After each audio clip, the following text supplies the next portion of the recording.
लाहौर में Pakistan peoples party के chairman Bilawal Bhutto Zardari की सरबराही में बिलावल हाउस में अहम इजलास में पीपल्स पार्टी अरकान पंजाब काबीना, अरकान सूबाई असम्बली, पार्टी के मुख्तलिफ ज़ेली विंग्स के सरबराहान समेत दीगर सीनियर रहनुमा शरीक।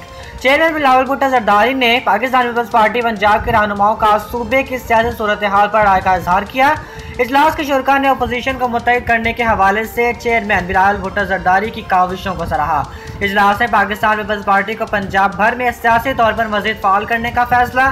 चेयरमैन बिलावल भुट्टो जरदारी ने पीपल्स पार्टी पंजाब के रहनुमाओं को बुज़दार हुकूमत की नाअहलियों को अवाम में उजागर करने का टास्क दे दिया।